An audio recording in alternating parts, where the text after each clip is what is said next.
জয় মা তারা। মা তারা অ্যাস্ট্রোলজি চ্যানেলের পক্ষ থেকে সকলকে জানাই আন্তরিক শুভেচ্ছা।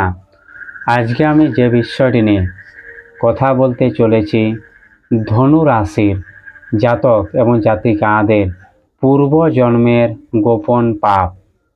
ধনুরাশি জাতক এবং জাতিকাদের জন্মান্তরে ঋণ, কি এমন কর্ম এরা করে এসছে তার ফল এই জন্মে 2014 সাল থেকে বয়ে বেড়াতে হচ্ছে, আর ভবিষ্যতেও বয়ে বেড়াতে হবে।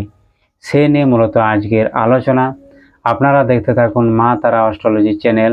এখানে আমি তন্ত্র মন্ত্র জ্যোতিষ পুজোপাঠ, বিবাহিত জীবনের সমস্যা, কোর্ট কেস মামলা মোকদ্দমা, ভূত প্রেত দানা দক্ষিণে এই সকল ব্যাপারে কাজ করে থাকি।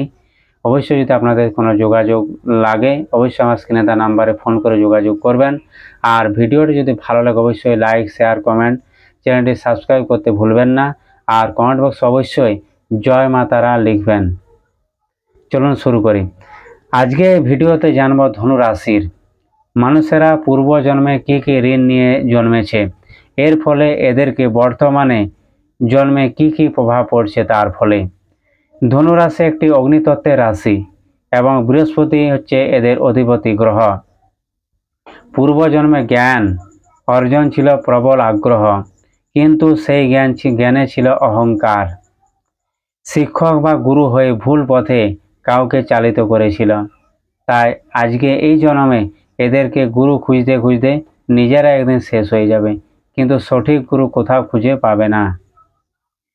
পূর্বজন্মে কি কি ভুল আগে জানি।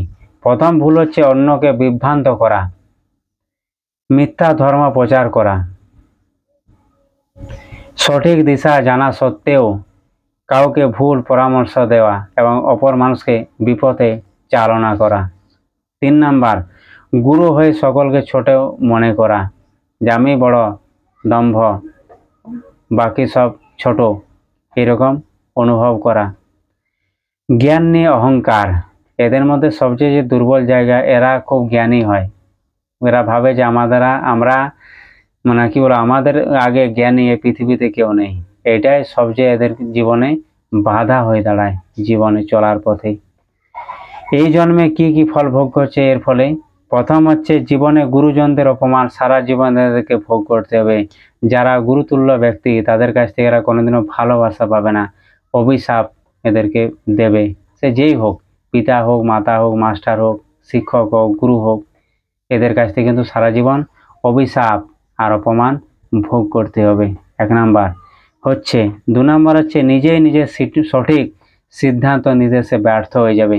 জীবনে সমস্যা চলছে প্রচুর 2014 সাল থেকে, কিন্তু এই সমস্যার সমাধান কি করে করব, সঠিক সিদ্ধান্ত সে কিন্তু পৌঁছাতে পারবে না। 2 নাম্বার। 3 নাম্বার হচ্ছে গুরু বা শিক্ষকের অভাব থাকবে তার উপরে, সঠিক গুরু পাবে না সে কিছুতে। যে আমি একটা বিপদে পড়েছি, সমাধান করব, নিজে তো বুঝতে পারছি না কিছু, অন্য কারো সাহায্য নেব, সেই সাহায্যটা নিতে পারবে না কারোরই। আধ্যাত্মিক উন্নতি করবে কিন্তু বারবার সেই উন্নতির রাস্তা থেমে যাবে। হয়তো শুরু করবে আধ্যাত্মিক লাইনের রাস্তা, কিন্তু আধ্যাত্মিক লাইন শুরু করলেও শেষ করতে পারবে না, মাঝপথে বন্ধ হয়ে যাবে। জীবনে আসবে বারবার ব্যর্থতা, এবং এলেও তার আসল কারণ সে জানতে পারবে না কিছুতেই, যে কেন হচ্ছে আমার এই সমস্যা, কি কারণ রয়েছে। এই যে কারণগুলো সে কিছুতে খুঁজে পাবে না। মানসিক সমস্যা বেশি হবে, রাত্রিতে ঠিকঠাক ঘুম হবে না, লেখাপড়া আর মাঝপথেই আটকে যাবে, ধর্মের বিরুদ্ধে সে যাবে, ঈশ্বর মানবে না, ঈশ্বরের প্রতি ক্ষোভ থাকবে প্রচুর পরিমাণে। জীবনে পিতা বা মাতার অভাব নিজেকে অনুভব করতে হবে, সহজে এরা পিতা মাতা হতে পারে না, পূর্বজন্ম এমন কর্মফল থাকে। তাই এইগুলো যদি আপনাদের সাথে মিলছে অবশ্যই কমেন্ট বক্সে আমাকে জানাবেন, আপনার রাশি কি, লগ্ন কি, নক্ষত্র কি, আর জয় মাতার অবশ্যই লিখবেন। আমি বলে দেবো, আপনারা ফোন করবেন যে এর থেকে সমাধান পেতে গেলে আপনাদেরকে কি করতে হবে। দুটোই কর্ম, সেটা হচ্ছে পঞ্চাঙ্গ শান্তি সস্তান যোগ্য, 2 নাম্বার হচ্ছে আভ্যুদায়িক সাধ্য। এগুলো হচ্ছে আপনাদের পূর্বজন্মের ঋণের রাস্তা। তাহলেই জীবন আপনারা শান্তি পাবেন, সুখ সব কিছুই পাবেন। না হলে কিছুই পাবেন না। যত আপনার আংটি পাথর সবই ধারণ করেন। এই বলে এখানে ভিডিও শেষ করছি। জয় মা তারা।